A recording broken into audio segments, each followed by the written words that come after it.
Habis 5 detik lagi, cukup ya? Ya, Terima kasih Pak MBM. Selanjutnya ke pendeta yang kedua, Dr. Moses Wibowo. Waktu kami persilahkan. Sampai 30:29.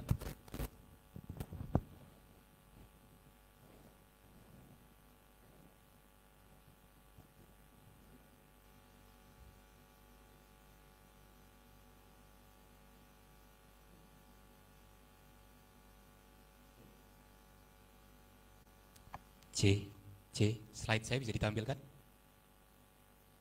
Oke, terima kasih waktu yang diberikan kepada saya. Jadi saya juga minta maaf kepada Prof. Egi, gitu ya. Kalau memang Prof. Egi belum diberikan info oleh panitia tentang waktu, jadi berarti saya salah. Saya minta maaf. Oke, karena diskusi ini diskusi yang sifatnya logik, apalagi juga tadi salah satu ditekankan oleh Prof. Egi adalah tentang objektif. Maka ajaran iman Kristen tentang Tritunggal tentu punya landasan. Dan landasan objektif kami adalah tentu di dalam kitab suci kami. Maka karena itu saya akan menyambung apa yang disampaikan oleh Pak Muri tentang dasar-dasar kitab suci kami.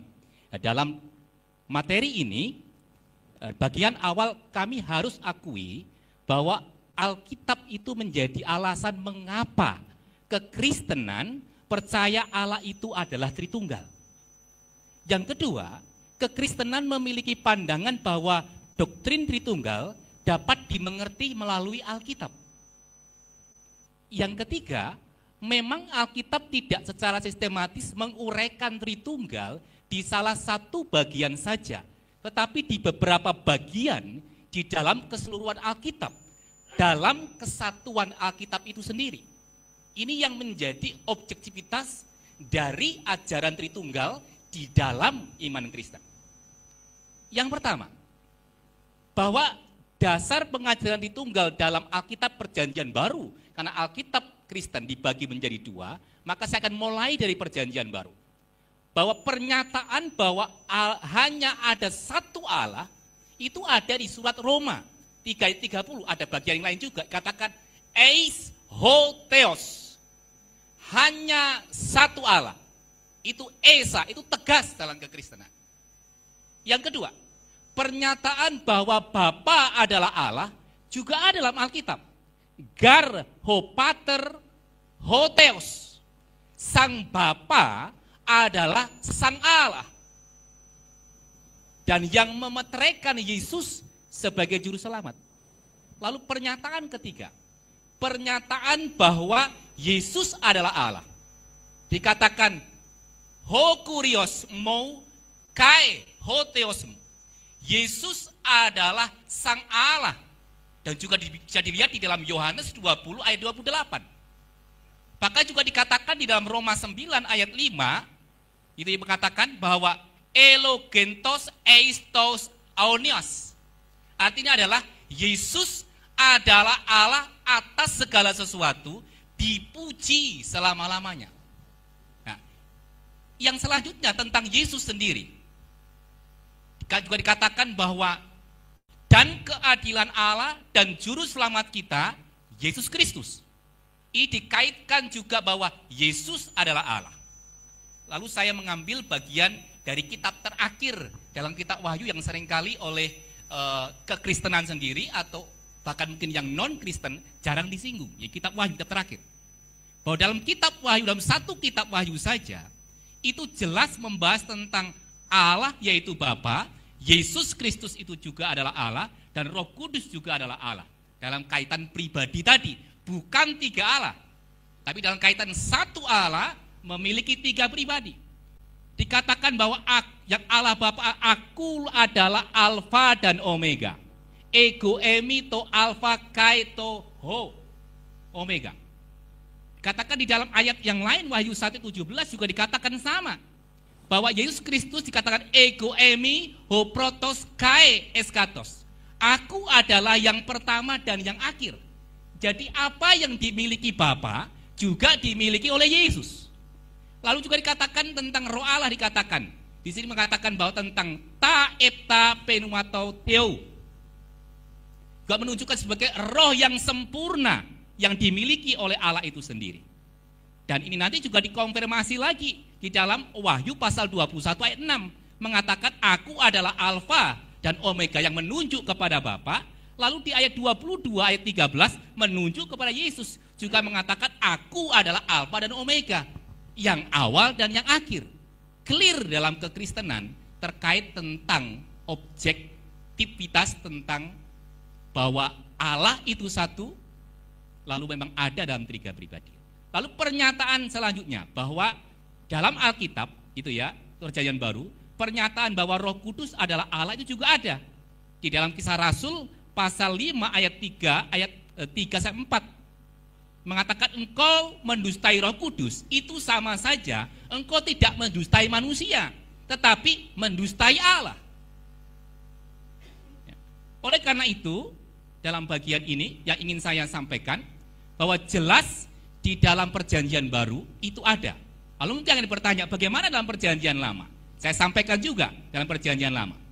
Di dalam seringkali dikutip juga oleh kita.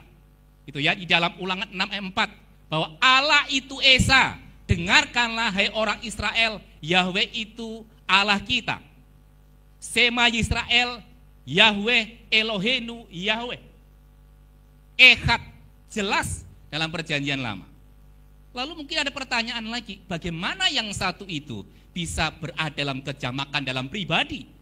Dalam Kejadian 1 ayat 1 sampai 2 ada kata Elohim, ada kata kita, lalu gambar mereka dan sebagainya. Dan menurut salah satu teolog dalam waktu yang modern ini adalah dinyatakan dalam salah satu buku yaitu Skinner, The King of His Beauty, dikatakan tidak bisa tidak. Semua yang dinyatakan dalam Kejadian 1 sampai ayat yang ke-27 tidak bisa tidak kalau tidak dibaca dalam lensa bahwa ada Tritunggal itu. Yang terakhir dalam bagian ini yaitu Perjanjian Lama, dalam Yesaya 48 ayat 12 sampai 6 dikatakan, aku adalah Dia, akulah yang pertama dan yang terakhir, tanganku juga meletakkan dasar bumi, dan sekarang Tuhan dengan rohnya mengutus aku. Ada tiga lagi di situ. Yang satu itu dalam tiga pribadi, clear dalam bagian itu. Maka kesimpulan saya dalam konteks adalah dasar objektivitas Alkitab kami, bahwa premis satu, Alkitab PL dan PB menyatakan Allah itu Esa. Satu, bukan tiga. Tetapi premis kedua, Alkitab PL dan PB menyatakan bahwa Allah yang Esa itu terdiri dari tiga pribadi, yaitu Bapa, Anak, yaitu Yesus dan Roh Kudus.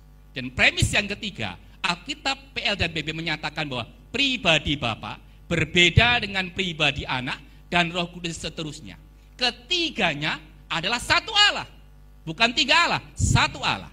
Maka kesimpulannya, Alkitab menyatakan bahwa Allah itu Esa dan berada dalam tiga pribadi yang berbeda tetapi setara, karena hanya satu Allah, bukan tiga Allah.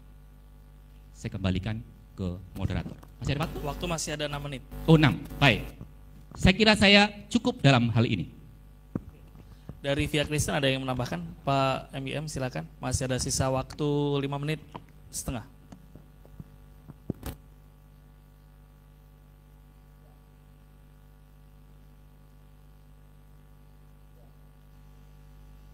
Baik, Prof.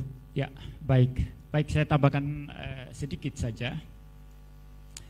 Jadi mengenai Trinitas ini, yang pertama-tama sebagai tambahan itu adalah sumber-sumber Alkitab tadi yang dikutip oleh Pak Moses. Ya, Alkitab pertama-tama menegakkan keesaan Allah, lalu kemudian berbicara keragamannya, yaitu Allah itu sendiri, sabdanya atau firmannya, dan rohnya yang kekal. Oleh karena demikian, maka di dalam Trinitas itu kita bisa berbicara relasi. Relasi menghasilkan kasih. Kalau saya tidak berelasi dengan seseorang, nggak ada kasih di situ. Dan ini dalam filsafat itu memutlakan atau meniscayakan adanya subjek objek. Anda tidak bisa bicara kasih kalau hanya subjek saja, tidak ada objek kasih. Kasih menjadi lumpuh. Aku mencintai, tapi orang bertanya, kamu mencintai siapa? Objeknya siapa? Begitu. Nah, kalau kami berbicara Allah itu kasih, God is love, dasarnya apa? Kalau dia hanya satu pribadi mutlak, putul mutlak satu pribadi, lalu bagaimana Allah yang satu pribadi mutlak putul ini kemudian mengejawantahkan atau memanifestasikan apa yang namanya kasih? Tidak ada, kita tidak bisa berbicara kasih di situ. Ini yang disebut sebagai unintelligible atau irasional. Anda tidak bisa membicarakan kasih kepada Allah yang satu pribadi mutlak. Karena tidak ada relasi di dalam dirinya. Tidak ada relasi subjek objek di dalam dirinya. Nah, di dalam Trinitas ada dasar rasional untuk berbicara kasih. Karena ada hubungan subjek objek di antara ketiga pribadi. Maka kami berbicara Bapa mengasihi Sang Firman atau Sang Anak. Anak mengasihi Sang Bapa. Itu sebabnya dalam Alkitab dikatakan Allah itu kasih. Dan karena Allah itu kasih, maka setiap orang Kristen diperintahkan, hendaklah kamu mengasihi sesamamu. Mengasihi sesamamu seperti mengasihi dirimu sendiri. Mengasihi Tuhan Allah. Nah, ini dasar rasional. Bahkan diuji, boleh kita uji nanti di dalam hukum logika Aristotelian, ya, hukum identitas, hukum either or atau law of non-contradiction, sama sekali Trinitas itu lolos. Tidak ada yang berkontradiksi di dalamnya, tidak ada yang tidak logis. Ya, walaupun dengan kesadaran, ya, hati-hati kita jangan sampai jatuh dalam pemikiran bahwa Allah kita akan sanggup secara tuntas pahami. Tidak mungkin, karena Allah itu adalah tidak terbatas, jauh melampaui kita. Tapi saya katakan tadi, sejauh dia mewahyukan dirinya, kita bisa memahami sejauh itu. Ya. Jadi itu dalam hal kasih. Kalau kita berbicara lebih dalam lagi, misalnya aspek psikologi, ya, dalam psikologi, saudara-saudara, kesadaran saya ini tidak lumpuh. Kenapa? Kesadaran saya ini tidak lumpuh. Kenapa? Karena ada objek di sekitar saya. Ada Pak Moses, ada laptop, ada meja, ada ruangan ini, ada saudara-saudara, ada Profesor Egy Sujana, ada Ustadz Nababan. Maka kesadaran saya hidup karena ada objek. Maka yang namanya kesadaran atau consciousness itu pun memutlakan adanya subjek objek. Kalau seluruh objek dari hadapan saya diambil semua di luar diri saya diambil semua, kesadaran saya lumpuh total. Maka kalau kita berbicara dari aspek kesadaran, psikologi, Trinitas lolos. Trinitas lolos, ya. Kita berbicara kesadaran. Secara kekal Bapa menyadari keberadaan firman-Nya. Secara kekal Sang Firman menyadari keberadaan Sang Bapa secara kekal. Tapi di dalam Allah satu pribadi mutlak, sama sekali tidak ada pribadi lain di luar dirinya. Di dalam kekekalan, kita sulit membayangkan secara psikologi kesadaran itu seperti apa. Sama seperti tadi, sulit membayangkan kasih itu seperti apa. Sangat sulit. Maka di dalam istilah kami, istilah apologetika kami, inilah yang disebut sebagai unintelligible. Mungkin ada saja orang yang berkata, karena dia Allah Maha Kuasa, tidak perlu objek di luar diri, dia tetap punya kasih. Itu namanya lompatan logika yang nggak bisa dijelaskan. Ini yang namanya irasional atau unintelligible. Ini yang namanya unintelligible, nggak bisa dijelaskan. Ya boleh aja orang mengatakan, ya Allah saya satu pribadi, tetap bisa ada kasih walaupun tanpa objek di dalam kekekalan. Ya, tapi itu tidak bisa dijelaskan. Ini yang namanya illogical. Atau ada orang yang berkata, justru karena Allah itu kasih, maka dia menciptakan dunia ini untuk mengadakan objek kasih. Loh, kalau begitu sebelum dunia diciptakan ini, bagaimana dia memanifestasikan kasih? Berarti dia kasihnya lumpuh.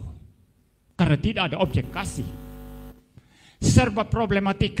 Ketika Anda membela Allah satu pribadi mutlak, serba problematik secara logis. Kecuali dalam Trinitas, masalah psikologi tidak ada masalah, masalah kasih tidak ada masalah. Saya pikir bicara sampai di sini. Baik, terima kasih.